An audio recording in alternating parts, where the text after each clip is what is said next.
കൃഷ്ണം ഭാസ്വൽകിരീടാംഗദവലയകലാഹൽപകൽപഹാരോദരാഘ്രിം ശ്രോണീഭൂതം സ്വവക്ഷോ മണിമകരമഹാകുണ്ടലാമണ്ഡിതാസ്യം ഹസ്തോദ്യശങ്കചക്രാംബുജഗദമമലം പീതകൗശേയവാസം വിദ്യുദ്ഭാസം സമുദ്യദ്ദിനകരസദൃശം പത്മസംസ്ഥം നമാമി.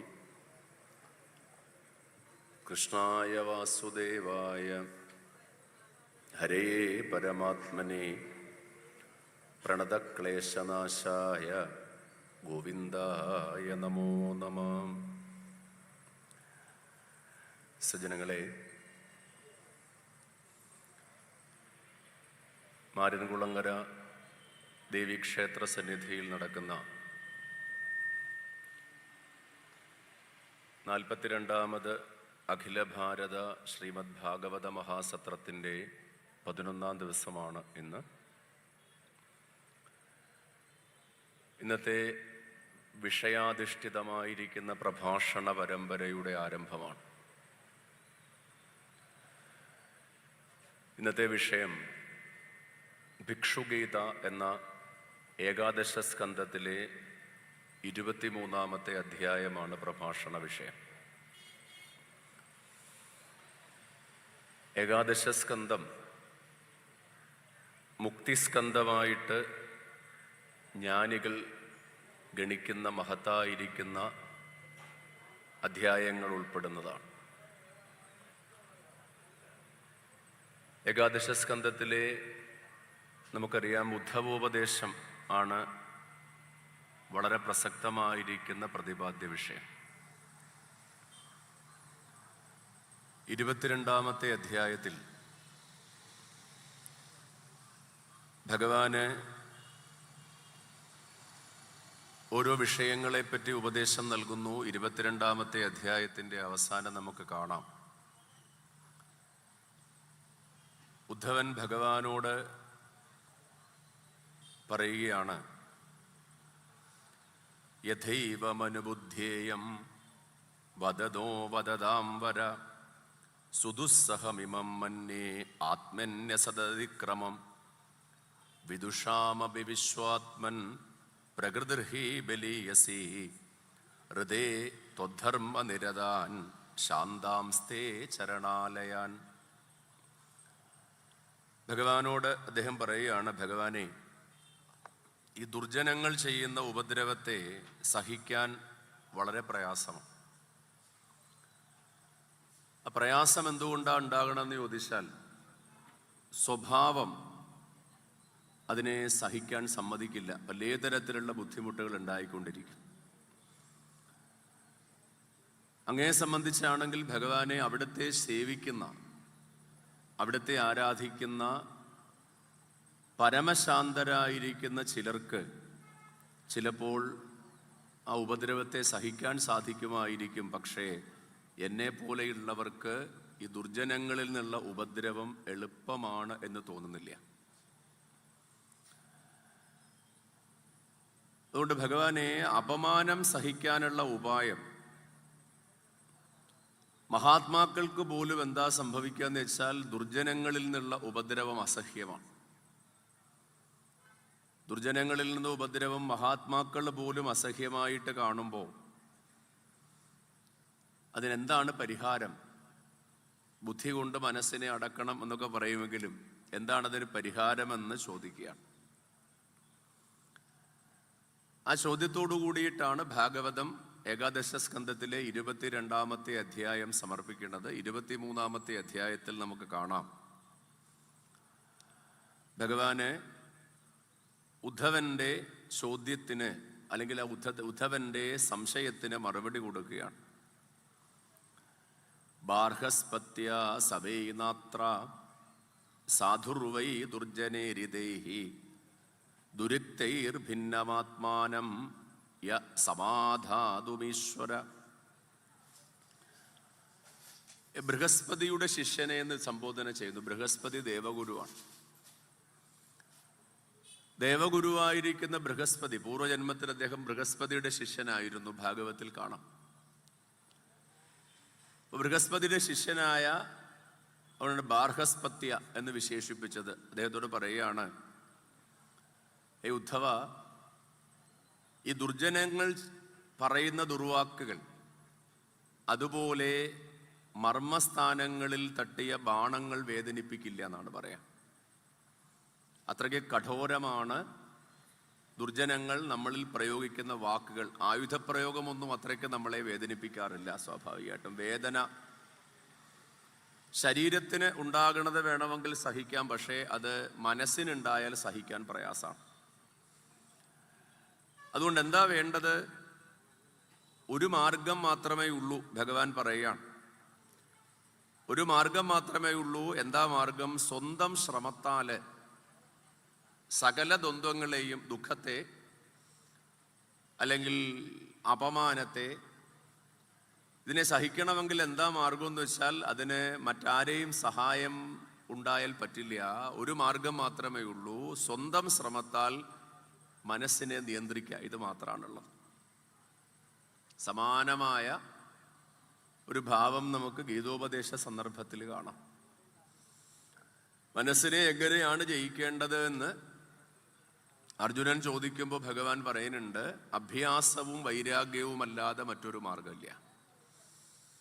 അല്ലാതെ മറ്റു ഉപാധികളൊന്നുമില്ല. ഇപ്പൊ ഇവിടെ മനസ്സിനെ, ദ്വന്ദ്വങ്ങളെ, അപമാനത്തെ, അല്ലെങ്കിൽ ഉണ്ടാകുന്ന മാനസികമായിരിക്കുന്ന അപവാദഭാവങ്ങളെയൊക്കെ സഹിക്കണമെങ്കിൽ സ്വന്തം ശ്രമം കൊണ്ട് മനസ്സിനെ നിയന്ത്രിച്ചെങ്കിൽ മാത്രമേ സാധിക്കുകയുള്ളൂ എന്ന് വെച്ച് ഇവിടെ പറയുകയാണ്. നേരത്തെ അങ്ങ് പറഞ്ഞല്ലോ, മഹാത്മാക്കൾക്ക് പോലും ദുർജനങ്ങൾ ചെയ്യുന്ന ഉപദ്രവം സഹിക്കാൻ പറ്റണില്ല. മഹാത്മാക്കൾക്ക് പോലും ദുർജനങ്ങൾ ചെയ്യുന്ന ഉപദ്രവം സഹിക്കാൻ പറ്റാത്തത് കൊണ്ട് മനോജയം അസാധ്യമാണെന്ന് കരുതി എന്ത് ചെയ്യരുത്? പരിശ്രമിക്കാതെ ഇരിക്കരുത് എന്ന് പറയുകയാണ്. അതിനുവേണ്ടി ഞാൻ അങ്ങയോട് ഒരു ചരിത്രം പറയാം. അവന്തിഷു ദിജക്കച്ചിദാസീദാഢ്യതമശ്രയ വാർത്താ വൃത്തികദര്യസ്തു കാമീ ലുബ്ധോദികോപനഃ. അവന്തിയിലെ ഒരു ഭിക്ഷു ഉണ്ട്. അവന്തിയിലെ ഭിക്ഷു, അദ്ദേഹം ആരാണ്, അദ്ദേഹം എന്താണെന്ന് വിശദീകരിക്കുകയാണ് ഭഗവാൻ. ധനവാനായിരുന്നു അയാൾ. അദ്ദേഹം എങ്ങനെയാണ് ധനം സമ്പാദിച്ചത്? കൃഷിയിൽ കൂടി, അതേപോലെ കച്ചവടത്തിൽ കൂടിയൊക്കെ ധനം സമ്പാദിച്ചയാളായിരുന്നു. അപ്പൊ കൃഷി, കച്ചവടം എന്നിവയിൽ കൂടി ധനം സമ്പാദിച്ച ആളായിരുന്നു എന്ന് മാത്രമല്ല, അദ്ദേഹത്തിന്റെ പ്രത്യേകത എന്ന് പറയുന്നത് അദ്ദേഹം കണ്ടതിനെയൊക്കെ ആഗ്രഹിക്കുന്നയാളായിരുന്നു. അത് എൻ്റെ സ്വന്തമാകണം, ഇതെൻ്റെ സ്വന്തമാകണം, ഇങ്ങനെ കാണുന്നതിനൊക്കെ വിശേഷമായിട്ട് തൻ്റെ സ്വന്തമാകണമെന്ന് ആഗ്രഹിക്കുന്നയാളായിരുന്നു അയാൾ. പിന്നെയോ മറ്റാർക്കും ഒന്നും കൊടുക്കാത്തയാളായിരുന്നു. എല്ലാം തൻ്റെ സ്വന്തമാകണം, പക്ഷേ അതാരും കൊണ്ടുപോകരുത്. ഇപ്പൊ കണ്ടതിനെയൊക്കെ ആഗ്രഹിക്കുന്നയാളായിരുന്നു, എന്നാൽ അത് മറ്റാർക്കും കൊടുക്കും. മറ്റാർക്കെന്ന് വെച്ചാൽ ഇവിടെ അദ്ദേഹത്തിന്റെ ഭാര്യയ്ക്കോ സന്താനങ്ങൾക്കോ പോലും അദ്ദേഹം കൊടുക്കാത്തവനായിരുന്നു എന്നാണ്. അപ്പോ അങ്ങനെയുള്ള ആള് താൻ നേടിയെടുക്കുന്നു, എല്ലാം തൻ്റെ സ്വന്തമാകണം, മറ്റാർക്കും അത് കൊടുക്കണില്ല. അങ്ങനെ കൊടുക്കാതിരുന്നാൽ എന്താ വിഷയം എന്ന് വെച്ചാൽ, അങ്ങനെയുള്ള ആള് വസിക്കുന്ന ഗൃഹത്തെ ഭഗവാന് ഇവിടെ പറയുന്നുണ്ട് ശൂന്യാവസത, ശൂന്യഗൃഹമാണ് എന്നാണ് പറയാ. അപ്പൊ താൻ അത് അനുഭവിക്കുന്നില്ല, മറ്റൊരാളെ അനുഭവിക്കാൻ സമ്മതിക്കണില്ല. അങ്ങനെയുള്ള ആൾക്കാരെ ഭഗവാൻ പ്രയോഗിക്കുകയാണ്. ഒരു വാക്ക്, ജ്ഞാതയോധിതയസ്തസ്യ വാക്മാത്രേണ അവിനാർച്ചിത ശൂന്യാവസ്ഥ ആത്മാഭി കാലേ കാമൈരനർച്ചിത. അപ്പൊ ധർമ്മകാര്യങ്ങൾ നിർവഹിക്കാതെ വസിക്കുന്ന ആളുടെ ഗൃഹം, അത് എത്ര സമ്പത്തുള്ള ആളാകട്ടെ, എത്ര വിദ്യാഭ്യാസമുള്ള ആളാകട്ടെ, ധർമാനുഷ്ഠാനം ചെയ്യാത്ത ആളുടെ ഗൃഹം എന്ന് പറയുന്നത് ശൂന്യഗൃഹമാണ്. മാത്രല്ല, ആ ശൂന്യഗൃഹം എന്ന് മാത്രല്ല, അങ്ങനെയുള്ള ആൾക്ക് ഒരു പേരുകൂടി ഭഗവാൻ നൽകി. അങ്ങനെയുള്ള ആള് യക്ഷവിത്തനാണ് എന്നുകൂടി പറഞ്ഞു. നമുക്കവിടെ കാണാം, തസ്സൈവം യക്ഷവിദ്യസ്യ ചുതസ്യോ ഭയലോകത ധർമ്മകാമവിഹീനസ്യ ചുക്രുതു പഞ്ചഭാഗിനഃ. ഇപ്പൊ ധർമ്മകാര്യങ്ങൾ നടത്താതെ ഇരിക്കുന്ന ആളുടെ ഗൃഹം ശൂന്യഗൃഹമാണ്. താന് അനുഭവിക്കാതെയും അതേപോലെ മറ്റുള്ളവർക്ക് കൊടുക്കാതെയും മുതൽ സൂക്ഷിക്കുന്നയാളുടെ പേര് യക്ഷവിത്തൻ എന്ന് പേര്. താൻ അനുഭവിക്കുന്നുമില്ല എന്ന് മാത്രമല്ല, താൻ നേടിയെടുത്തത് മറ്റുള്ളവർക്ക് അനുഭവിക്കാൻ കൊടുക്കണതുമില്ല. ഇങ്ങനെയുള്ള ആൾക്ക് പേരാണ് യക്ഷവിത്തൻ എന്ന് പറയാം. അപ്പം താൻ നേടിയെടുത്തത് മറ്റുള്ളവർക്ക് കൊടുക്കുമ്പോഴാണ് ധർമ്മം നിർവഹിക്കപ്പെടുക എന്നാണ് പറയാം. താനത് അനുഭവിക്കാതെ ഇരിക്കുമ്പോൾ എന്ത് സംഭവിക്കണില്ല എന്ന് വെച്ചാൽ ആഗ്രഹങ്ങൾ സാധിക്കുന്നുമില്ല, ധർമ്മം നിർവഹിക്കുന്നുമില്ല, കാമം സാധിക്കുന്നുമില്ല. ഇതാണ് അവസ്ഥ. എന്ന് മാത്രമല്ല, ഒരു ഗൃഹസ്ഥനെ സംബന്ധിച്ച് ഗൃഹസ്ഥന്റെ മുതലിന് അവകാശികളായിട്ട് 5 വിഭാഗക്കാരുണ്ടെന്നാണ് പറയാം. ഗൃഹസ്ഥന്റെ മുതലിന് അവകാശികളായി 5 വിഭാഗക്കാരുണ്ട്. അതുകൊണ്ടാണ് ഒരു ഗൃഹസ്ഥൻ നിത്യം ചെയ്യേണ്ട കർമ്മം പഞ്ചമഹായജ്ഞം എന്ന് നിശ്ചയിച്ചിരിക്കണം. ഗൃഹസ്ഥന്റെ മുതലിന് 5 പേർ അവകാശികളായിട്ടുണ്ട്. 1 ദേവതമാർ, 2 ഋഷിമാർ, 3 പിതൃക്കൾ, 4-മതായിട്ട് മനുഷ്യർ, 5-മതായിട്ട് ഭൂതങ്ങൾ. ഇങ്ങനെ 5 പേര് ഗൃഹസ്ഥാശ്രമിയായിരിക്കുന്ന ഓരോരുത്തരുടെയും മുതലിന് അവകാശികളായിട്ടുണ്ട്. എന്താ കാരണം എന്ന് വെച്ചാൽ, ശരീരം പ്രാരബ്ധ കർമ്മം കൊണ്ട് വന്നത് മാത്രമല്ല, ഈ ശരീരം കൊണ്ട് നിലനിൽക്കുകയും ശരീരം കൊണ്ട് നേടിയെടുക്കുകയും അഭിമാനത്തോടു കൂടി നേടിയെടുക്കുകയും ചെയ്യുമ്പോൾ ഇതിന് കാരണമായിട്ടുള്ള കുറേ പേരുണ്ട്. ഉടമസ്ഥാവകാശം അച്ഛനിലും അമ്മയിലും മാത്രം നിക്ഷിപ്തമല്ല ശരീരത്തിൻ്റെ. എൻ്റെ ശരീരത്തിൻ്റെ ഉടമസ്ഥാവകാശം അച്ഛനെയും അമ്മയ്ക്കും മാത്രമാണോ എന്ന് ചോദിച്ചാൽ അല്ല.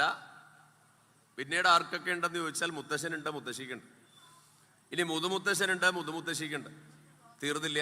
ഈ ശരീരത്തിൻ്റെ നിലനിൽപ്പിൻ്റെ അവകാശികൾ മറ്റാരാണ്? വായു ഇതിന് അവകാശിയാണ്, ജലം ഇതിന് അവകാശിയാണ്, നമ്മൾ കഴിക്കുന്ന അന്നം ഈ ശരീരത്തിന് അവകാശിയാണ്.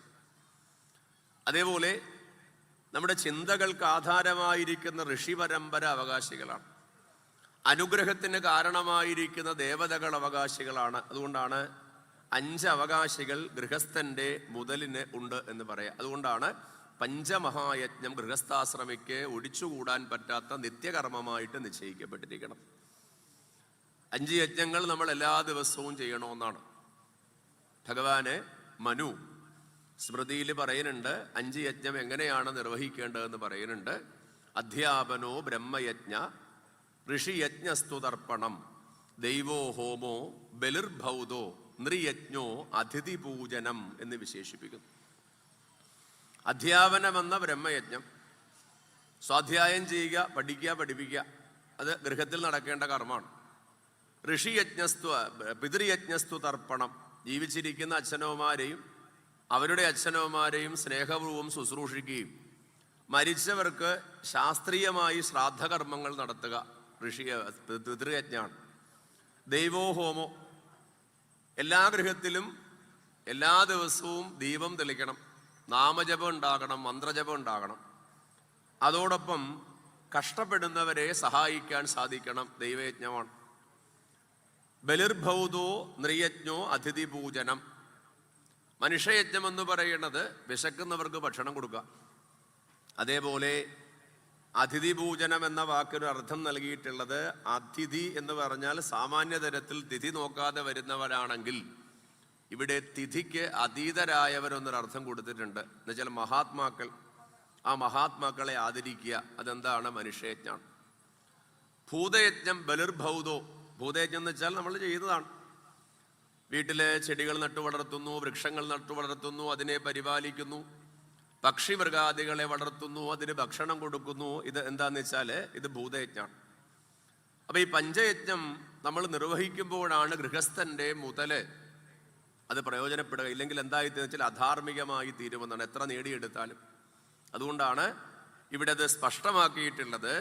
താന് അനുഭവിക്കാതെ മറ്റുള്ളവർക്ക് കൊടുക്കാതെ മുതൽ സൂക്ഷിക്കുന്നയാൾക്ക് ഭഗവാൻ ഒരു പേര് നൽകി, യക്ഷവിത്തൻ എന്ന് പേര് നൽകി. യക്ഷവിത്തനാണ്. അപ്പൊ താൻ അനുഭവിക്കുന്നില്ല, മറ്റൊരാൾക്ക് കൊടുക്കണമില്ല. കൊടുക്കാതിരിക്കുമ്പോൾ ധർമ്മം നിർവഹിക്കപ്പെടുന്നില്ല.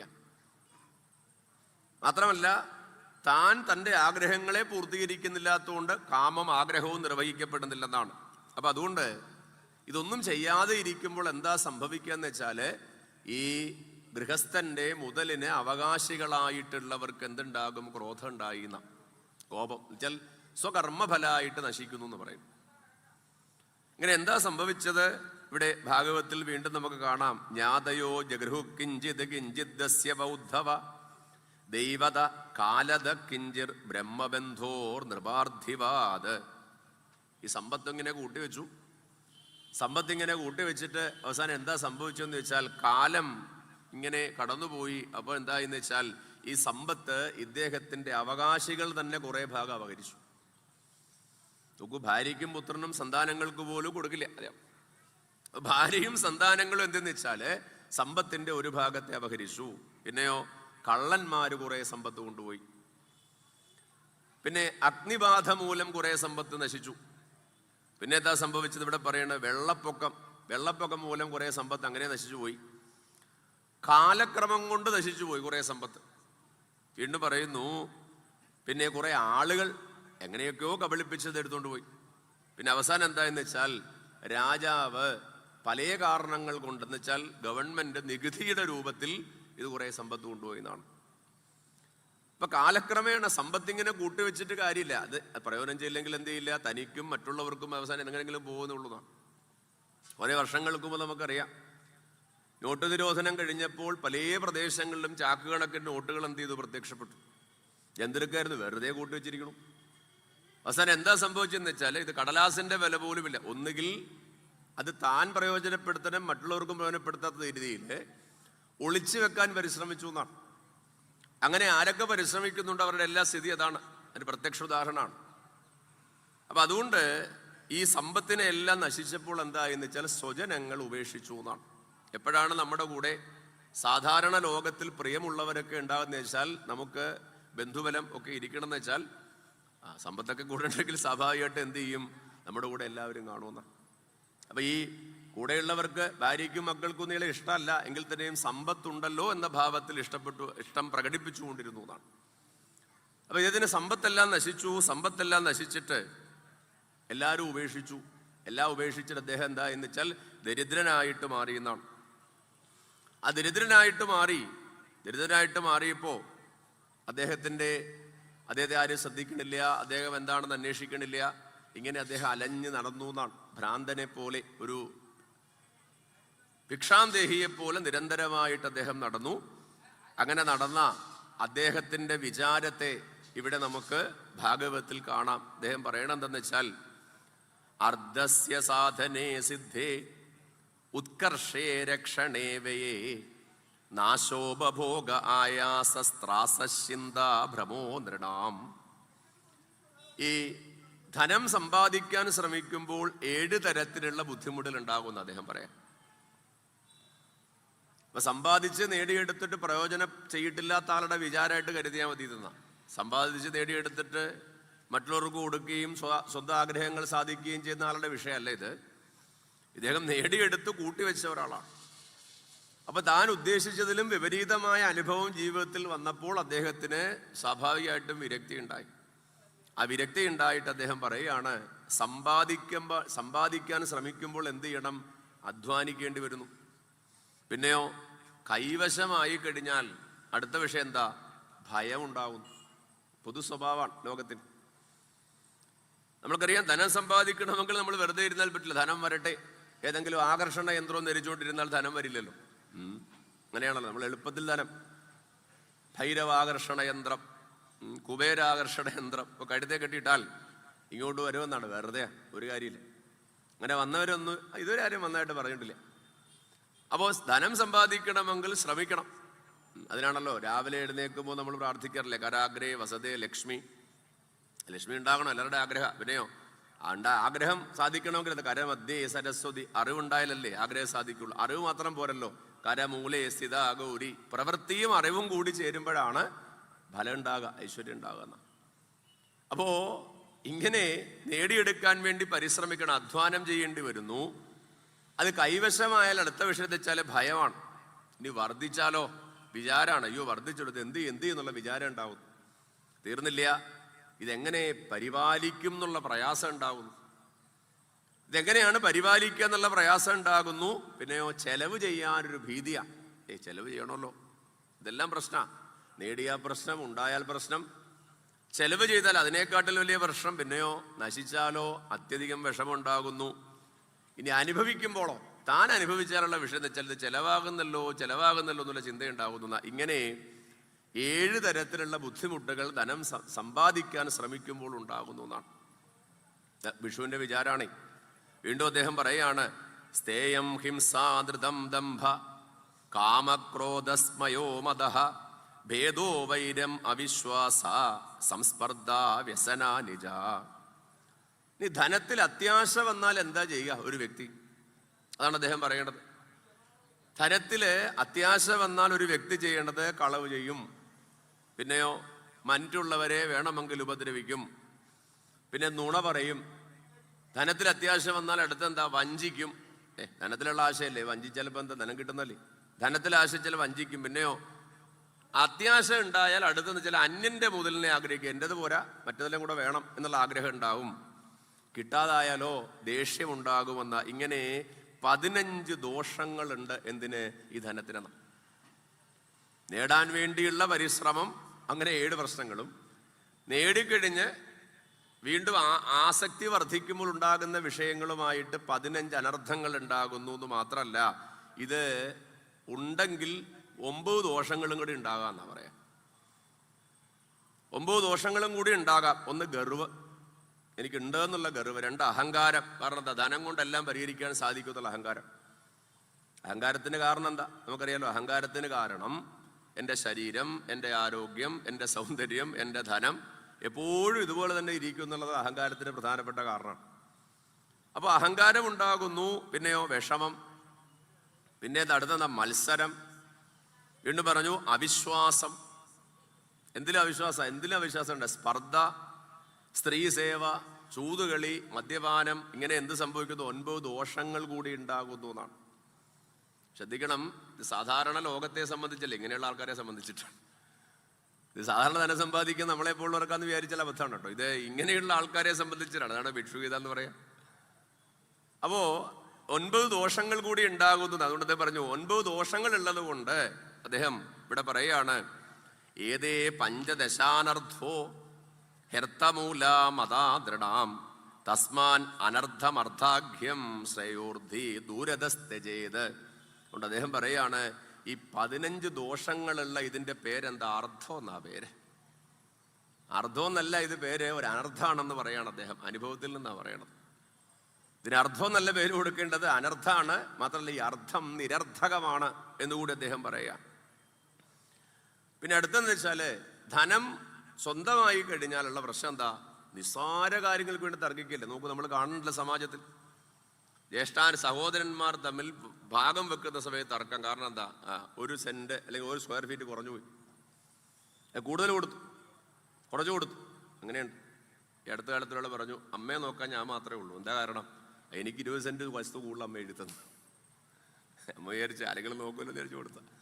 അതുകൊണ്ട് എന്താ വെച്ചാൽ അടുത്ത് താമസിക്കുന്ന സഹോദരങ്ങൾ എന്തില്ല, അമ്മയെ വന്ന് നോക്കും. അമ്മ സുഖമാണോ? ബാക്കിയെല്ലാം നോക്കേണ്ടതാരാ? അയാളെ നോക്കണം. 20 സെന്റ് കൂടുതൽ കൊടുത്തു.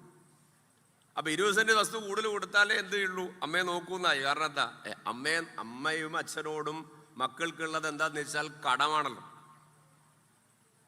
കടവും കടമയാണ് നമ്മുടെ ജീവിതത്തിലുള്ളത്. കടമ നിർവഹിക്കേണ്ടതും കടം വീട്ടേണ്ടതുമാണ്. അപ്പൊ കടമ അച്ഛനമ്മമാർക്ക് മക്കളുള്ളത് കടമയാണ്. അവരെ വളർത്തുക, വിദ്യാഭ്യാസം ചെയ്യുക, ഒരു തലവലെത്തിക്കുക. പക്ഷേ മക്കൾക്ക് അച്ഛനും അമ്മയോടുള്ളത് കടമല്ലേ? ആണല്ലോ നേരത്തെ പഞ്ചമഹായജ്ഞം പറഞ്ഞത്. അപ്പൊ കടം തനിക്കൊന്നും കിട്ടിയില്ലെങ്കിലും കൊടുക്കുക. തന്നെ ഇത്ര ആക്കിയല്ലോ. തനിക്ക് അച്ഛൻ സമ്പാദിച്ചത്, ഇനി അച്ഛൻ സമ്പാദിച്ചത് കിട്ടണമെന്ന് നിർബന്ധമൊന്നുമില്ലല്ലോ. ഞാൻ സമ്പാദിച്ചല്ലോ, എന്നെ ഇത്ര ആക്കിയല്ലോ. അപ്പൊ തൻ്റെ കടത്തിന് പകരം എന്ത് ചെയ്തു? ഈ ആശയുണ്ടാവും. നിസ്സാര കാര്യങ്ങൾക്ക് വേണ്ടി തർക്കിക്കുന്നു എന്നാണ്. 1 സ്ക്വയർ ഫീറ്റിന് വേണ്ടി തർക്കിക്കുന്നു. ആ തർക്കം സ്വാഭാവികമായിട്ടും ഉണ്ടാകുന്നു. അദ്ദേഹം പറയുകയാണ്, ഭിദ്യന്തേ ഭ്രാതരോ ദാദാ പിതര സുഹൃതസ്തദാ ഏകാ സ്നിഗ്ധ കാഗിണിന സദ്യ സർവേരയകൃത. അപ്പൊ സഹോദരന്മാരെന്നോ പുത്രന്മാരെന്നോ അല്ലെങ്കിൽ ബന്ധുക്കളെന്നോ മക്കളെന്നോ ഒന്നും വ്യത്യാസമില്ല. ഇവരെല്ലാം എന്ത് ചെയ്യുന്ന വെച്ചാല് ഇതിനു വേണ്ടി തർക്കിക്കുന്നു എന്നാണ്. അതുകൊണ്ട് ഇതൊക്കെ അനുഭവത്തിൽ വന്ന അദ്ദേഹം അവസാനം അദ്ദേഹം പറയുകയാണെന്ന് വെച്ചാല് ഭഗവാന് എന്നോടൊരു കരുണ കാണിച്ചു. എന്താ കരുണ? നൂനം മേം ഭഗവാൻ സ്തുഷ്ട സർവദേവമയോ ഹരി ഏന നീതോ ദശാമേതാം നിർവേദാത്മന പ്ലവഃ. എൻ്റെ സർവസ്വവും ഭഗവാൻ തട്ടിയെടുത്തു, എന്നെ തെരുവിലാക്കി. എൻ്റെ സർവസ്വവും ഭഗവാൻ തട്ടിയെടുത്ത് തെരുവിലാക്കിയത് കൊണ്ട് എനിക്കൊരു ഗുണം ഉണ്ടാന്ന് വെച്ചാൽ എനിക്ക് കൃപയുണ്ടായി എന്നാണ്. എന്തിനാ പറയണമെന്ന് വെച്ചാൽ സമാജം പലതരത്തിലുള്ളവരാണ്. അതുകൊണ്ട് നമ്മൾ പറയണം, ഒന്ന് കേട്ടറിയണം. കേട്ടറിയെങ്കിൽ എന്ത് ചെയ്യേണ്ടി വരും? കണ്ടറിയണം. ഒന്നിലെല്ലാം കേക്കറിയണം. കേട്ടറിയാൻ സാധിച്ചിട്ടില്ലെങ്കിൽ പലരെയും കണ്ട് നമുക്കറിയണം. ഇല്ല, ഇത് രണ്ടും ഇല്ലെങ്കിൽ പിന്നെ എന്ത് ചെയ്യും? കൊണ്ടറിയേണ്ടി വരും. ഇതാണ് പറയാ. ഈ കൊണ്ടറിയാതിരിക്കാനാണ് ഈ ശ്രമം. കൊണ്ടറിയാതിരിക്കാനാണ് ഇത് പറയണത്. ഭിക്ഷുഗീത വെച്ചിരിക്കണം എന്നതിൻ്റെ ഭാഗമായിട്ടാണ്. ഭഗവാൻ നേരിട്ടാ പറയണം. ഭഗവാൻ ഉദ്ധവനോട് പല ശാസ്ത്രങ്ങളെയും ഭക്തിയോഗത്തെയും ജ്ഞാനയോഗത്തെയൊക്കെ ഉപദേശിച്ചുകൊണ്ടിരിക്കുമ്പോൾ ഇവിടെ പറയണത് ഭഗവാൻ നേരിട്ട് ഇതിൻ്റെ അർത്ഥഭാവങ്ങളെ പറ്റി പറയാണ്. അതുകൊണ്ട് ഈ ഭിക്ഷുവിന് വിരക്തി ഉണ്ടായി എന്നാണ്. വിരക്തി ഉണ്ടായി, അനുഭവത്തിൽ നിന്ന് വിരക്തി ഉണ്ടായി. അനുഭവത്തിൽ നിന്ന് വിരക്തി ഉണ്ടായിട്ട് അദ്ദേഹം പറയാണ്, എൻ്റെ സർവസ്വവും ഭഗവാൻ തട്ടിയെടുത്ത് എന്നെ തെരുവിലാക്കി എന്നാണ്. ഒരു ഭാഗ്യമായിട്ട് അദ്ദേഹം കണ്ടു എന്നാണ്. സാധാരണ അങ്ങനെയല്ല. ആ വിരക്തി ഉണ്ടായത് മഹാഭാഗ്യമാണ്. ഒരു ഭാഗ്യമായിട്ട് അദ്ദേഹം കണ്ടിട്ട് പറഞ്ഞു, അതുവഴി എന്നില് ഭഗവാന് കൃപയുണ്ടായിരിക്കുന്നു എന്ന് പറയാം. എവിടെ അദ്ദേഹത്തിന് മാറ്റം വന്നതെന്ന് വെച്ചാല് അദ്ദേഹത്തിന് മാറ്റം വന്നത് അദ്ദേഹത്തിന്റെ അകത്ത് മാറ്റം വന്നു എന്നാണ്. അദ്ദേഹത്തിന്റെ അകത്ത് വിശേഷമായിട്ട് അദ്ദേഹത്തിന് മാറ്റം വന്നു. എന്നിട്ട് അദ്ദേഹം എന്ത് ചെയ്തു? ഇങ്ങനെ ചിന്തിച്ച് പല സ്ഥലങ്ങൾ സഞ്ചരിച്ച് തിരിച്ച് തൻ്റെ ഗ്രാമത്തിലെത്തി. അവിടെ അതിന് സമ്പാദ്യമൊന്നുമില്ല, വീടില്ല, ഒന്നുമില്ല. പക്ഷേ ഈ താടിയൊക്കെ നീട്ടി വളർത്തി ഇങ്ങനെ നടക്കുന്ന ആളെ കണ്ടപ്പോൾ എന്തായി? മറ്റുള്ളവര് അദ്ദേഹത്തെ കല്ലെറിയാൻ തുടങ്ങി. അദ്ദേഹത്തിന്റെ കയ്യിലുള്ള ദണ്ടും അല്ലെങ്കിൽ ഭാണ്ഡവും ഒക്കെ പിടിച്ച് വാങ്ങിക്കൊണ്ടുപോയി. ഇദ്ദേഹം ഇങ്ങനെ കൈ നീട്ടി ഇങ്ങനെ കൊടുക്കാൻ വേണ്ടി കൊടുക്കുമ്പോൾ ഇദ്ദേഹം കൈ നീട്ടപ്പോൾ വീണ്ടും എടുത്തോണ്ട് ഓടും. അദ്ദേഹത്തിന്റെ മുഖത്ത് തുപ്പി. അദ്ദേഹത്തിന്റെ ഭക്ഷണം കഴിച്ചുകൊണ്ടിരിക്കുന്ന ഭക്ഷണം എടുത്ത് കളഞ്ഞു. സമാജത്തിന്റെ അങ്ങനെ ഒരു സ്വഭാവമുണ്ട്. സമാജം ഒരാളുടെ അടിവരയിട്ട് വെച്ചാൽ അതുതന്നെയാണെന്ന വിചാരം. എന്താ, നല്ല ഗുണമുള്ള ആളാ, ഒരു കുഴപ്പമില്ല, നല്ല മര്യാദക്കാരനാണ്. പക്ഷെ അപ്പോഴും പറയും പാണ്ഡവം ഗജപോക്രിയായിരുന്നു കേട്ടോ. അങ്ങനെയല്ലേ പറയും? നന്നാവാൻ സമ്മതിക്കത്തില്ല. സമൂഹത്തിന് ചില കാഴ്ചപ്പാടുണ്ട്. സമൂഹം അങ്ങനെയാണ്. അങ്ങനെ അന്ത് കഴിഞ്ഞു പോയെന്താക്കട്ടെ. അപ്പൊ ഇവിടെ എന്താ വെച്ചാൽ അദ്ദേഹത്തിന് ഈ പീഡകളെല്ലാം ഏറ്റപ്പോഴും അദ്ദേഹത്തിന് വിഷമമുണ്ടായില്ല. അദ്ദേഹം ആ പീഡകളെല്ലാം ഏറ്റ അദ്ദേഹം എന്ത് ചെയ്യാണ്? അദ്ദേഹം ഒരു പാട്ടുപാടി. ആ പാട്ടാണ് ഭിക്ഷഗീത. ആ പാട്ടെന്താണ്? അദ്ദേഹം പറയുകയാണ്, നായം ജനോമേ സുഖദുഃഖഹേതുർ ന ദേവതാത്മാ ഗ്രഹകർമ്മകാല മനഃപരം കാരണമാമനന്തി സംസാരചക്രം പരിവർത്തയേത് യത്. എൻ്റെ ഈ ദുഃഖത്തിന് കാരണമാരാണ്? നമ്മളൊക്കെ കാരണം അന്വേഷിച്ചിരിക്കുക. നമുക്കൊരു കാരണം ഇല്ലെങ്കിൽ വിഷമാണ്. നമുക്ക് എന്തിനൊരു കാരണം ഉണ്ടാകണമെന്ന് നമ്മൾ പറയാം. അതിനെ പറയാം, അവര് കാരണം, ഇവര് കാരണം, അവൾ കാരണം, ഇവൾ കാരണം, അവൻ കാരണം, ഇവൻ കാരണം, ബന്ധു കാരണം, സുഹൃത്ത് കാരണം, ഇങ്ങനെ പറയും. കാരണം ഉണ്ടാവും. അപ്പൊ ഈ കാരണം ഇല്ലെങ്കിൽ ആകെ വിഷമാണ്. കാരണം ഉണ്ടാക്കി കിടക്കുക. ഇത് പറയാറുണ്ട്, ഈ മരിക്കണമെങ്കിൽ ഒരു കാരണം വേണ്ടാൽ. ശരീരത്തിൽ ജീവൻ തന്ന ചൈതന്യം പോയണോ കാരണമുണ്ടോ? എങ്കിലും മരിക്കുമ്പോൾ ചോദിക്കും നമ്മൾ, എങ്ങനെ മരിച്ചു? ഒരു താല്പര്യം. അപ്പൊ പറഞ്ഞു, മരിച്ചത് ഹാർട്ട് അറ്റാക്ക് ആയിരുന്നു. സന്തോഷമായി ചോദിച്ച കാരണം എന്താ? ഒരു കാരണം ഉണ്ടല്ലോ. ഈ കാരണം എന്നുള്ളത് വളരെ കാരണം അന്വേഷിച്ച് അടക്കാണ്. അപ്പൊ ഇദ്ദേഹം പറയണത്, ഇപ്പൊ ഞാനിതൊക്കെ ചെയ്തു ശരിയാണേ.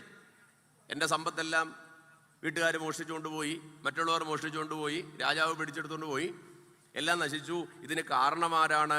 ഇതിന് കാരണമെന്ന് പറയുന്നത് ദേവതമാരാണോ? അല്ല. നമ്മൾ പറയാറില്ലേ, ഇതിനെല്ലാം കാരണം സമൂഹം ഇതിന് കാരണമാണ്. അദ്ദേഹം പറയാം, സമൂഹം കാരണമല്ല. ഇനി ഈശ്വരൻ എന്നെ പ്രസാദിക്കാത്തത് കാരണമാണോ? അതുമല്ല.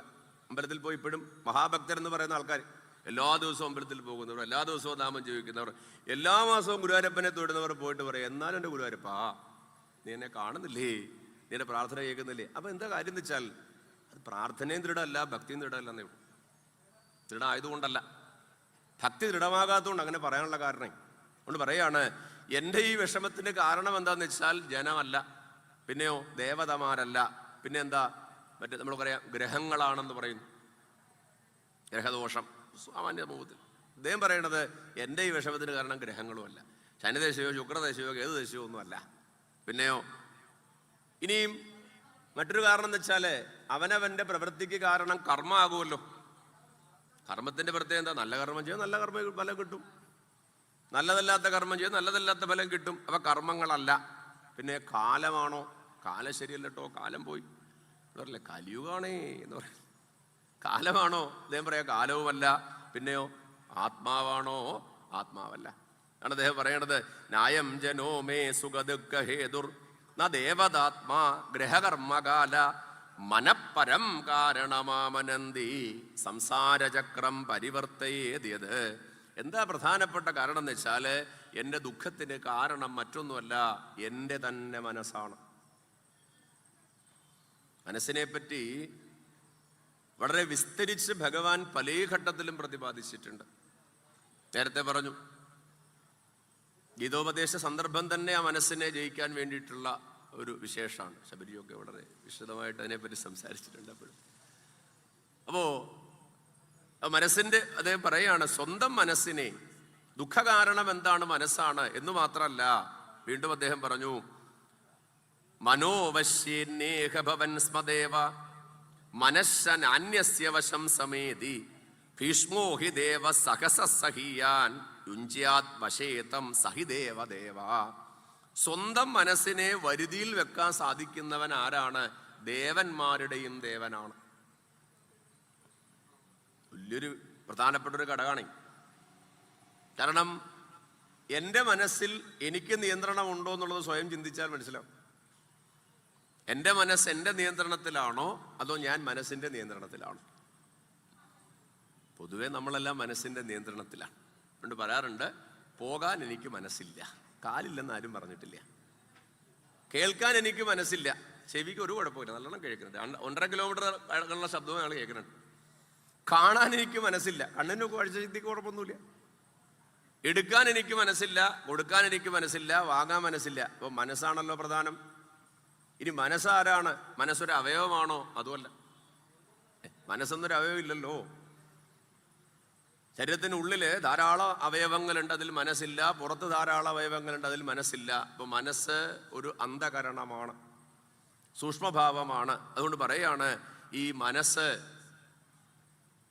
നിയന്ത്രിക്കുന്ന 10 ഘടകങ്ങളുണ്ട്. 5 ജ്ഞാനേന്ദ്രിയങ്ങളെയും 5 കർമ്മേന്ദ്രിയങ്ങളെയും നിയന്ത്രിക്കുന്നത് മനസ്സാണ്. കണ്ണ്, കാത്, മൂക്ക്, നാക്ക്, ത്വക്ക്, ഇത് ജ്ഞാനേന്ദ്രിയങ്ങൾ. ഇതിൽ കൂടി അറിയുന്നത് മനസ്സാണ്. കണ്ണിൽ കൂടി കാണുന്നതിനെ അറിയുന്നത് മനസ്സാണ്, ചെവിയിൽ കൂടി കേൾക്കുന്നതിനെ അറിയുന്നത് മനസ്സാണ്, നാവിൽ കൂടി രുചിക്കുന്നതിനെ അറിയുന്നത് മനസ്സാണ്, ത്വക്കിൽ കൂടി സ്പർശിക്കുന്നതിനെ അറിയുന്നത് മനസ്സാണ്, മൂക്കിൽ കൂടി ഘ്രാണിക്കുന്നതിനെ അറിയുന്നത് മനസ്സാണ്. ഇനി 5 കർമ്മേന്ദ്രിയങ്ങൾ നോക്കൂ. നമ്മുടെ കയ്യ്, കാല്, വാക്ക്, പായു, ഉപസ്ഥം. പോകണമെന്ന് തോന്നിക്കുന്നത് മനസ്സാ, എടുക്കണമെന്ന് തോന്നിക്കുന്ന മനസ്സാ, കൊടുക്കണമെന്ന് തോന്നിക്കുന്ന മനസ്സാ, വിസർജിക്കണമെന്ന് തോന്നിക്കുന്ന മനസ്സാണ്. അപ്പൊ എത്ര പ്രബലമാണ് മനസ്സ്! വിഷുവിന്റെ മനസ്സല്ല, നമ്മുടെ മനസ്സാണ്. അത്രയ്ക്ക് പ്രബലമാണ്. അതുകൊണ്ടാണ് ഈ മനസ്സാണ് സകല ദുഃഖത്തിൻ്റെയും കാരണം. ഈ മനസ്സിനെ ശാന്തമാക്കണമെങ്കിൽ എന്താ മാർഗം? പരിശുദ്ധി ആവശ്യമാണ്. മനസ്സിന് പരിശുദ്ധി ആവശ്യമാണെങ്കിൽ എന്താ വേണ്ടതെന്ന് വെച്ചാല് തികച്ചും ശുദ്ധമായിരിക്കുന്ന ശരീരത്തോടും ലോകത്തോടും ബന്ധമില്ലാത്ത ചിന്തകൾ കൊണ്ട് മാത്രമേ മനസ്സിനെ ശാന്തമാക്കാൻ സാധിക്കൂ എന്നാണ്. ശരീരത്തോടും ലോകത്തോടും ബന്ധമില്ലാത്ത ചിന്തകൾ കൊണ്ട് മാത്രമേ മനസ്സിനെ ശാന്തമാക്കാൻ സാധിക്കൂ എന്നുണ്ട്. ഇവിടെ ശാന്തമായ മനസ്സോടെ മാത്രമേ ബ്രഹ്മത്തെയും ധ്യാനിക്കാൻ സാധിക്കൂ എന്ന് പറയുന്നു. ശാന്തോഗ്യ ഉപനിഷത്തിൽ പറയുന്നുണ്ട്, ബ്രഹ്മത്തെ ജലാനിധി ശാന്ത ഉപാസീത. ശാന്തമായ മനസ്സോടെ എല്ലാറ്റിനും ഉദ്ഭവസ്ഥാനമായിരിക്കുന്ന ബ്രഹ്മത്തെ ധ്യാനിക്കണമെന്നാണ്. ഇവിടെ ഭിക്ഷുവിന് വിരക്തി ഉണ്ടാകാനുള്ള കാരണത്തെപ്പറ്റി പറഞ്ഞാൽ പലപ്പോഴും സംഭവിക്കുന്നത് വെച്ചാൽ കഴിഞ്ഞ കാലം എന്തായിരുന്നാലും അതിനെ ചിന്തിച്ചിരിക്കുക എന്നുള്ളത് നമ്മുടെ ഒരു സ്വഭാവമാണ്. 5 വർഷം മുമ്പ് എനിക്കൊരു ദുഃഖം ഉണ്ടായി, ഇപ്പോൾ ഒരു കുഴപ്പമില്ല. 5 വർഷത്തെ ഒരു കുഴപ്പമില്ല, പക്ഷെ ആ ദുഃഖത്തെ എപ്പോഴും ഓർത്തുകൊണ്ടിരിക്കും. 5 വർഷം മുമ്പുള്ള സുഖത്തെ ഓർക്കില്ല. അവിടെയാണ്. 5 വർഷം മുമ്പ് എനിക്കുണ്ടായ നേട്ടത്തെ ഞാൻ ഓർക്കാറില്ല. 5 വർഷം മുമ്പുണ്ടായ ദുഃഖത്തെ ഞാൻ ചെറിയ നിസ്സാര കാര്യമായിരിക്കും, പക്ഷെ അതിനെ ഇപ്പോഴും ഓർത്തിരിക്കുമെന്നാണ്. ഇവിടെ നമ്മളോട് പറയാണ്, ഈ കഴിഞ്ഞ കാലത്ത് എന്തായിരിക്കട്ടെ അതിനെപ്പറ്റി ചിന്തിച്ചിരിക്കുന്നത് പൂർണ്ണമായിട്ട് നിർത്തണമെന്നാണ്. നിർത്തണമെന്ന് മാത്രമല്ല, ചെയ്ത് സംഭവിച്ചു പോയി, എന്ത് ചെയ്യാൻ പറ്റും? സംഭവിച്ചു പോയി, കഴിഞ്ഞു പോയി, ഇനി എന്താ ചെയ്യാൻ പറ്റുക? പിന്നെ എന്താ ചെയ്യാൻ പറ്റുമെന്ന് വെച്ചാൽ ഭാവിയിൽ എന്ത് ചെയ്യാൻ പോകുന്നു ചിന്തിക്കണമെന്ന് വിവേകാനന്ദ സ്വാമി ചോദിക്കുന്നുണ്ട്, ചെളിയെ ചെളി കൊണ്ട് കഴുകിക്കളയാമോ? ചെളിയെ ചെളി കൊണ്ട് കഴുകിക്കളയാൻ പറ്റൂ? വീണ്ടും പറയുന്നു, പാപത്തെ പാപം അകറ്റുമോ? സ്വാമി ചോദിക്കുക, നിങ്ങൾക്ക് ചെളിയെ ചെളി കൊണ്ട് കഴുകിക്കളയാൻ പറ്റില്ല. നിങ്ങളുടെ പാപത്തെ മറ്റൊരു പാപം കൊണ്ട് അകറ്റാൻ സാധിക്കില്ല. പിന്നെയോ, എനിക്ക് ബലമില്ല എന്ന് പറഞ്ഞുകൊണ്ട് ബലഹീനത ഇല്ലാതാക്കാൻ സാധിക്കുമോ? അതുമില്ല. സ്വയം അശുദ്ധനാണെന്ന് ഒരാൾ കരുതിയാൽ എങ്ങനെ ശുദ്ധനായിത്തീരും? ഞാൻ പാവിയാണെന്ന് എനിക്ക് സ്വയം ചിന്തയുണ്ടെങ്കിൽ, ഞാൻ മോശക്കാരനാണ്, ഞാൻ ദുർബലനാണെന്ന് സ്വയം ചിന്തിച്ചുകൊണ്ടിരുന്നാൽ എങ്ങനെ ഞാൻ ശുദ്ധനായിത്തീരും? അങ്ങനെ സാധിക്കില്ല. പിന്നെയോ, എല്ലാ അശുദ്ധികളുടെയും മൂലം ഛേദിക്കണമെന്നാണ്. ഇന്നത്തെ ജീവിതം നമ്മുടെ കഴിഞ്ഞ കാലത്തെ ഫലമാണെങ്കിൽ നാളത്തെ ഫലത്തെ, നമ്മുടെ ഭാവിയെ മാറ്റിമറിക്കാനും നമുക്ക് സാധിക്കുമെന്നാണ്. ഭിക്ഷുവിൻ്റെ പാദം നോക്കൂ. ഭിക്ഷു പറയണത്, ഇതിങ്ങനെ പ്രശ്നങ്ങൾ എൻ്റെ മനസ്സിൻ്റെ പ്രശ്നമാണല്ലോ കാരണം. അങ്ങനെയാണെങ്കിൽ ഇന്നത്തെ ജീവിതം ഇന്നലത്തെ ഫലമാണെങ്കിൽ നാളുകളിൽ നമുക്ക് മാറ്റാൻ നമുക്ക് തന്നെ സാധിക്കില്ല എന്നാ ചോദിക്കുക. ഉറപ്പായിട്ട് നമുക്ക് സാധിക്കുമെന്നാണ് ഇവിടെ പറയാ. അപ്പോ എവിടെയാണ് മാറ്റം ഉണ്ടാകേണ്ടതെന്നാണ്. ഭിക്ഷുവിന് മാറ്റമുണ്ടായത് പുറത്തല്ല, അകത്താ മാറ്റം ഉണ്ടായത്. അകത്ത് മാറ്റം ഉണ്ടായതുകൊണ്ട് അദ്ദേഹം പറഞ്ഞത് മനപ്പരം കാരണമാമനന്തി. മനസ്സാണ് എല്ലാ വിഷയങ്ങൾക്കും കാരണമെന്ന. കാരണം വെച്ചാൽ നെഗറ്റീവായിട്ടുള്ള ചിന്തകൾ മനസ്സിലുണ്ടെന്ന് അറിയാൻ കഴിഞ്ഞില്ലെങ്കിലുള്ള പ്രശ്നം എന്ന് വെച്ചാൽ നമുക്കതിനെ നേരിടാൻ സാധിക്കില്ലെന്ന്. ആ മനസ്സിൽ ഉണ്ടെന്ന അറിവ് ഇല്ല എങ്കിൽ നമുക്ക് നേരിടാൻ സാധിക്കില്ല. മാത്രമല്ല, മനസ്സിന്റെ സ്വഭാവം എന്താ? ചിന്ത മനസ്സിന്റെ ഒരു സ്വഭാവമാണ്. പിന്നെ സംശയം മനസ്സിന്റെ ഒരു സ്വഭാവമാണ്. അതുകൊണ്ടാണല്ലോ ഇന്ദ്രിയങ്ങളുടെ ദേവൻ എന്ന് മനസ്സിനെ പറയുന്നു. പുരാണങ്ങളെ പറ്റി പറയുമ്പോൾ ഞങ്ങളൊക്കെ പറയാറുണ്ട്, എന്താ? ദേവേന്ദ്രൻ ആണ് ആര്? ഈ മനസ്സി. ഇന്ദ്രിയങ്ങളുടെ ദേവൻ, 10 ഇന്ദ്രിയങ്ങളുടെ ദേവനാണ്. കണ്ണ്, കാത്, മൂക്ക്, നാക്ക്, ത്വക്ക്. നേരത്തെ പറഞ്ഞു, കയ്യ്, കാല്, വാക്ക്, പായു, ഉപസ്ഥം. 10 ഇന്ദ്രിയങ്ങളുടെ ദേവനാണ് മനസ്സ്. ഈ മനസ്സിൽ കൂടിയിട്ടാണ് ഇതെല്ലാം നമ്മുടെ ഉള്ളിലേക്ക് പ്രവേശിക്കുക. ഭാഷാപിതാവ് പറയണില്ലേ, കണ്ണായ കണ്ണു മനമാകുന്ന കണ്ണതിനു. അപ്പൊ അവിടം വരെ പോകുന്നുള്ളൂ, അതിനപ്പുറത്തേക്ക് പോകണം. കണ്ണായതിനൊരു പൊരുൾ. കണ്ണിന് കണ്ണ് മനസ്സാണ്. അപ്പൊ ഈ മനസ്സിന്റെ സ്വഭാവമാണ് സംശയം. മനസ്സിന്റെ സ്വഭാവമാണ് എന്താ? ചിന്തകൾ.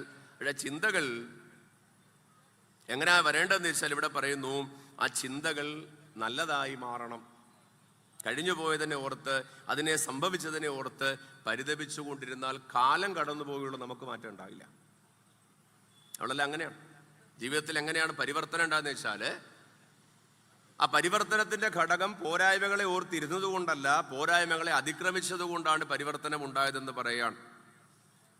അതുകൊണ്ട് ആ മനസ്സിനെ അകത്തു വേണ്ട മാറ്റം, മനസ്സിനു വേണ്ടതായിരിക്കുന്ന മാറ്റം ഉണ്ടാകണം.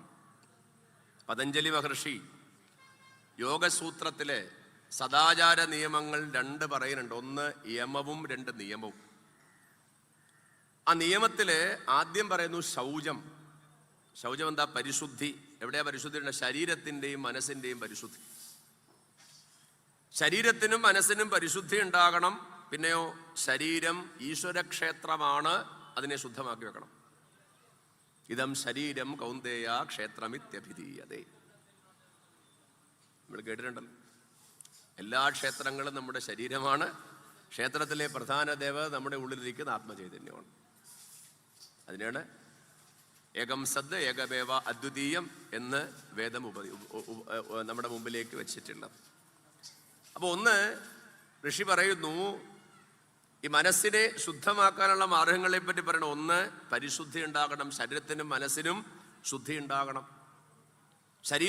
ഈശ്വരക്ഷേത്രമാണ്, അതിനെ ശുദ്ധമാക്കി വെക്കണം. രണ്ട്, സന്തോഷമുണ്ടാകണം. നിയമമാണ്, 5 നിയമങ്ങളാണ്: ശൗചം, സന്തോഷം, തപസ്, സ്വാധ്യായം, ഈശ്വര പ്രണിധാനം. 2, സന്തോഷമുണ്ടാകണം. എന്താ സന്തോഷം? നമ്മുടെ ഭൗതിക ചുറ്റുപാടുകളിൽ നാം സംതൃപ്തരായിരിക്കണം. നമ്മുടെ ഭൗതിക ചുറ്റുപാടുകളിൽ നാം സംതൃപ്തരായിരിക്കണം. വിഷമങ്ങൾക്കെല്ലാം, നമുക്കുണ്ടാകുന്ന സകല വിഷമങ്ങൾക്കും എന്ത് ചെയ്യരുത്? അത് കാരണമാണ്, ഇത് കാരണമാണ്, അങ്ങനെയാണ്, ഇങ്ങനെയാണ് പരിസ്ഥിതിയെ കുറ്റപ്പെടുത്തിക്കൊണ്ടിരുന്ന കാര്യമില്ല. വിഷമങ്ങൾക്കെല്ലാം പരിസ്ഥിതിയെ കുറ്റപ്പെടുത്തരുത്. എപ്പോഴും പിറുപിറുക്കുക, ഒരു സ്വഭാവം ഉണ്ടല്ലോ, കുറ്റം പറയുക. ഇങ്ങനെ ചെയ്യുന്നവര് അവരവരുടെ സമയവും ശക്തിയും എന്ത് ചെയ്യുകയാണ്? ദുർവ്യയം ചെയ്യുകയാണ് എന്നാണ്. അതുകൊണ്ട് സന്തോഷം നമ്മുടെ ഭൗതിക ചുറ്റുപാട്, നമ്മുടെ സാഹചര്യത്തെ അതിനെ വർദ്ധിപ്പിക്കാൻ ശ്രമിക്കുന്നതിന് പകരം അതിനെ കുറ്റം പറഞ്ഞിട്ട് കാര്യമുണ്ടോ എന്നാ ചോദിക്കുക. അതൊരു കാര്യമില്ല. മൂന്നാമതെന്താ? തപസ്, ഇന്ദ്രിയ സംയമം ഉണ്ടാകണം. ഇന്ദ്രിയ സംഭവം എന്ന് വെച്ചാൽ ഏതെങ്കിലും ഇന്ദ്രിയപരമായ സുഖാനുഭവത്തിന് മുഴുവൻ വഴങ്ങിക്കൊടുക്കുന്ന ഒരാൾക്ക് ഒരിക്കലും മനഃശാന്തി കിട്ടില്ല. ഒരു കാഴ്ച, ആ കാഴ്ചയ്ക്ക് പുറകെ മാത്രം സഞ്ചരിക്കുന്ന ആൾക്ക് ഒരിക്കലും ആ കാഴ്ച സുഖം നൽകുന്നില്ല. അതുകൊണ്ട് ഏതെങ്കിലും ഇന്ദ്രിയപരമായ സുഖാനുഭവത്തിന്, സ്പർശം, ഗന്ധം, ശബ്ദം, ഏതെങ്കിലും ഒരു വിഷയമാകട്ടെ, നമ്മൾ ലോകത്തെ കാണുന്നതാകട്ടെ, രുചിക്കുന്നതാകട്ടെ, മണക്കുന്നതാകട്ടെ, അങ്ങനെയുള്ള ഇന്ദ്രിയപരമായിരിക്കുന്ന സുഖാനുഭവത്തിന് മുഴുവൻ വഴങ്ങിക്കൊടുക്കുന്ന ഒരാൾക്ക് ഇവിടെ പറയുന്നു ഒരിക്കലും എന്തുണ്ടാകില്ല? മനഃശാന്തി ഉണ്ടാകണില്ലെന്ന. ഇതൊക്കെ ഇദ്ദേഹത്തിന് സംഭവിച്ച കാര്യങ്ങളുണ്ട് അക്കൂട്ടത്തിൽ, നമുക്കറിയാം.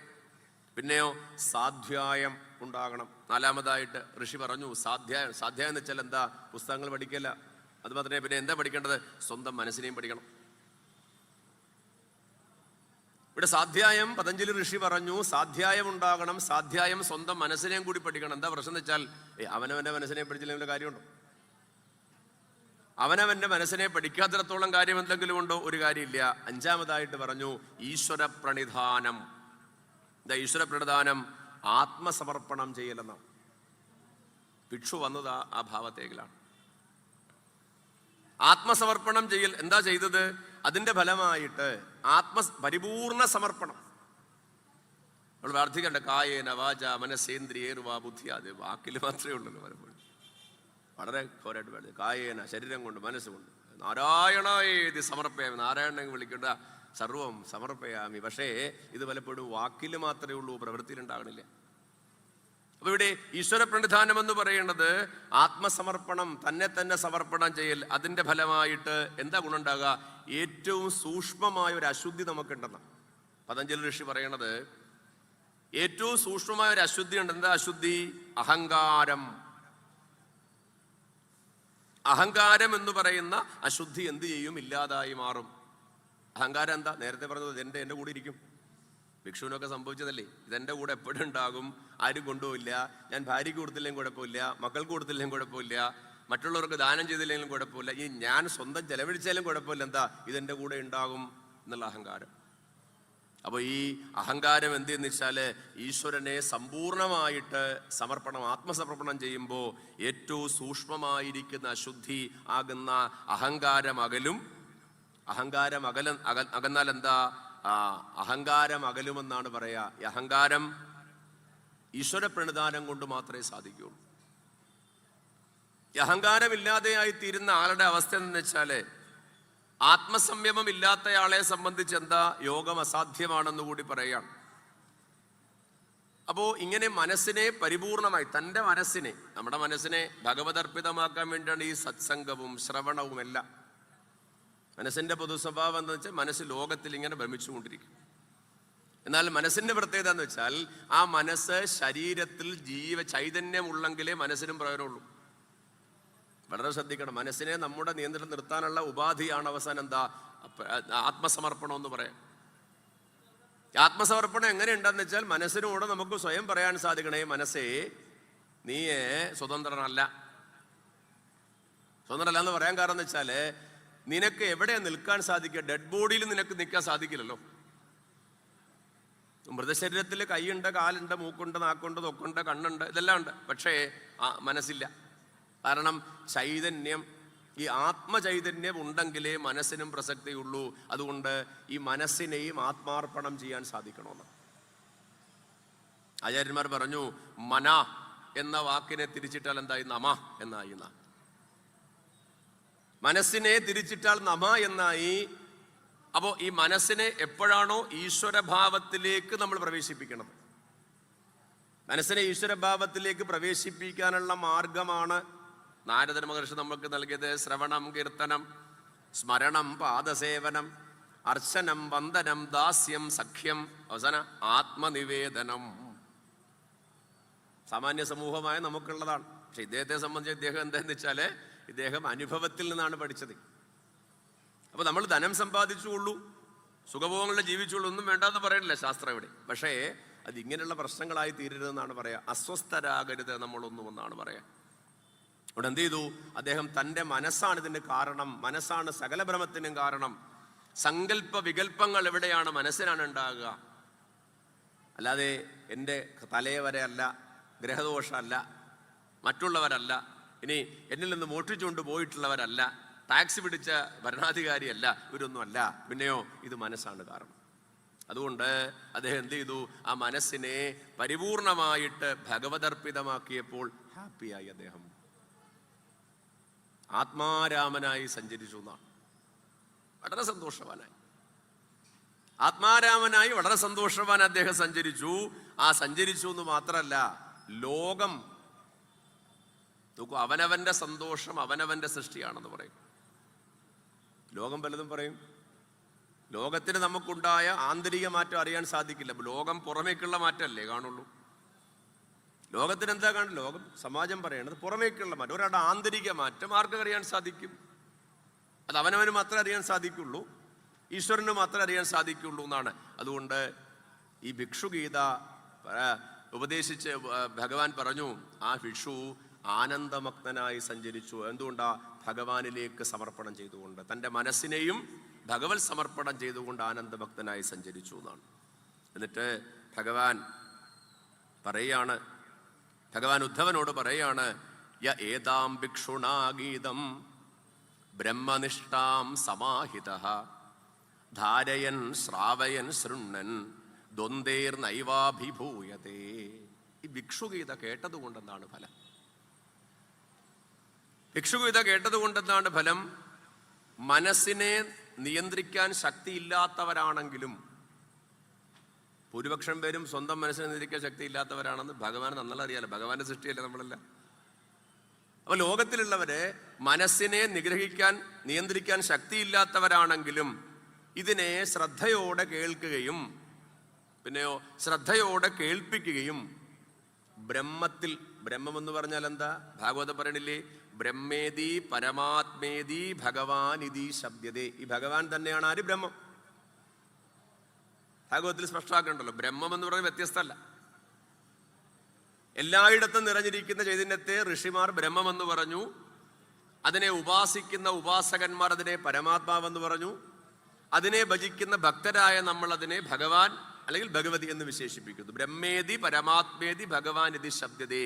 അപ്പോ മനോനിഗ്രഹത്തിന് മനസ്സിനെ നിയന്ത്രിക്കാൻ ശക്തിയില്ലാത്തവരാണെങ്കിലും ശ്രദ്ധയോടുകൂടി ഇതിനെ കേൾക്കുകയും കേൾപ്പിക്കുകയും പിന്നെയോ നിത്യവസ്തുവിൽ ബ്രഹ്മത്തിൽ അവനവന്റെ മനസ്സിനെ ഉറപ്പിക്കുകയും ചെയ്താലുള്ള ഗുണം ഭഗവാൻ പറയണത് എന്തെന്ന് വെച്ചാൽ, ഭഗവാൻ പറയാണ്, ദ്വന്ദ്വേർ നൈവാഭിഭൂയതേ. എന്താ ദ്വന്ദ്വേർ നൈവാഭിഭൂയത എന്ന് വെച്ചാൽ സുഖാദി ദ്വന്ദ്ങ്ങളെ സഹിക്കാൻ സാധിക്കുമെന്നാണ്. സുഖവും ദുഃഖത്തിന്റെ പ്രത്യേകത എന്ന് വെച്ചാല് മലയാള ഭാഗവതത്തിൽ പറയുന്നുണ്ട്, സുഖവും ദുഃഖവും അനുഭവകാലം പോയാൽ സമമിഹ നാരായണ ചെയ്യാം. കഴിഞ്ഞു പോയ രണ്ടും ഒന്നുപോലെ ഉള്ളൂ, അനുഭവത്തിലില്ല, ഓർമ്മയിൽ മാത്രമേ ഉള്ളൂ അല്ല എന്നാണ്. പക്ഷേ ഇതിന്റെ പ്രശ്നം വെച്ചാൽ ഈ ദുഃഖത്തെ ഓർമ്മയിൽ നിർത്തും, സുഖത്തെ ഓർമ്മയിൽ നിർത്തില്ല. അതാണ് ഒരു പ്രശ്നം എന്ന് പറയാം. അപ്പോൾ അതുകൊണ്ട് ഇത് കേൾക്കുന്നയാൾക്ക് അതിനെ ഭഗവാന് ഇത് കേട്ടത് കൊണ്ട് എന്താ ഉണ്ടാകുകയെന്ന് വെച്ചാൽ, ഭഗവാനിലേക്ക് തൻ്റെ മനസ്സിനെ ഉറപ്പിച്ചാൽ സകല ദ്വന്ദ്ങ്ങളിൽ നിന്നും മോചിതരായിത്തീരുമെന്ന് പറയുകയാണ്. നാരായണ പദാംഭോജം നേരായി നിത്യം നിനയ്ക്കുകിൽ പേരാനന്ദത്തിലാഴാം സംസാരാർത്തിയുമകന്നുപോം. പക്ഷിവാഹന ഭക്താഢ്യ ഭിക്ഷുവാൻ ഗീതവാം മധു ആസ്വദിക്കുവിനെല്ലാരും ശാശ്വതാനന്ദമാർന്നിടാം. ഭിക്ഷുഗീത ഭഗവാൻ വിശേഷമായിട്ട് ഉദ്ധവൻ ഉപദേശിച്ചു. മനോജയത്തിന് ഉപാധി എന്താണെന്ന് കൂടി ഉപദേശിച്ചു. ആ വിഷയത്തെ ഇവിടെ സമർപ്പിക്കുന്നു. എല്ലാവർക്കും ആനന്ദമൂർത്തിയായ ഭഗവാന്റെ കൃപാകടാക്ഷം ഉണ്ടാകട്ടെ എന്ന് പ്രാർത്ഥിക്കുന്നു. കായേന വാച മനസേന്ദ്രിയർവ ബുദ്ധ്യാത്മനാവ പ്രകൃതിർ സ്വഭാവാത് കരോമി യദ്യത് സകലം പരസ്മൈ നാരായണായേതി സമർപ്പയാമി.